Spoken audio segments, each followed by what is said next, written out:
अकबर बीरबल की कहानी पेड़ एक और मालिक दो। एक बार की बात है। रोज की ही तरह बादशाह अकबर दरबार में बैठकर अपनी प्रजा की समस्याएं सुन रहे थे। सभी लोग अपनी अपनी समस्याएं लेकर बादशाह के सामने हाजिर हो रहे थे और तभी राघव व केशव नाम के दो पड़ोसी अपनी समस्या लेकर दरबार में आए। इन दोनों की समस्या की जड़ था इन दोनों घर के बीच मौजूद फलों से लबालब भरा आम का पेड़। मामला आम के पेड़ के मालिकाना हक को लेकर था। राघव कह रहा था कि पेड़ उसका है और केशव झूठ बोल रहा है। वहीं केशव का कहना था कि वह पेड़ का असली मालिक है और राघव झूठा है।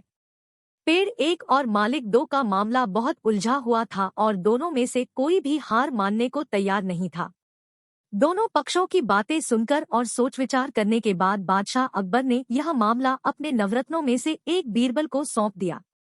मामले को सुलझाने और सच्चाई का पता लगाने के लिए बीरबल ने एक नाटक रचा।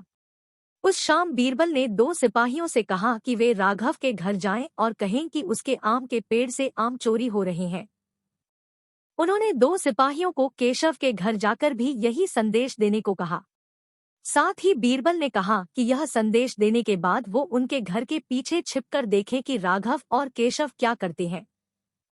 बीरबल ने यह भी कहा कि राघव और केशव को पता नहीं लगना चाहिए कि तुम उनके घर आम की चोरी की सूचना लेकर जा रहे हो।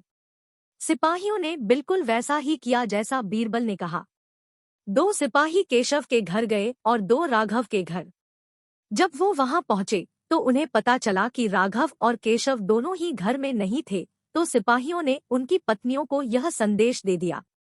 जब केशव घर पहुंचा तो उसकी पत्नी ने उसे आम की चोरी की सूचना दी। यह सुनकर केशव ने कहा, अरे भाग्यवान, खाना तो खिला दो। आम के चक्कर में अब क्या भूखा बैठा रहूं? और कौन सा वह पेड़ मेरा अपना है? चोरी हो रही है तो होने दो, सुबह देखेंगे। यह कहकर वह आराम से बैठकर खाना खाने लगा। वहीं जब राघव घर आया और उसकी पत्नी ने यह बात उसे बताई तो वह उल्टे पैर पेड़ की तरह दौड़ पड़ा। उसकी पत्नी ने पीछे से आवाज लगाई, अरे खाना तो खा लीजिए। जिस पर राघव ने कहा, खाना तो सुबह भी खा सकता हूँ, लेकिन अगर आज आम चोरी हो गए तो मेरे पूरे साल की मेहनत पर पानी फिर जाएगा। सिपाहियों ने दोनों के घर के बाहर छिपकर यह सारा नजारा देखा और वापस दरबार जाकर बीरबल को बताया। अगले दिन दोनों फिर से दरबार में हाजिर हुए। उन दोनों के सामने बीरबल ने बादशाह अकबर से कहा, जहांपनाह, सारी समस्या की जड़ वह पेड़ है। क्यों न हम वो पेड़ ही कटवा दें? न रहेगा बांस, न बजेगी बांसुरी। बादशाह अकबर ने इस बारे में राघव और केशव से पूछा, इस बारे में आप दोनों का क्या ख्याल है? इस पर केशव ने कहा, हुजूर, आपकी हुकूमत है, आप जैसा कहेंगे मैं उसे चुपचाप स्वीकार कर लूंगा। वहीं राघव ने कहा, मालिक, मैंने 7 वर्ष तक उस पेड़ को सींचा है। आप चाहे तो उसे केशव को दे दीजिए, लेकिन कृपा करके उसे कटवाएं न।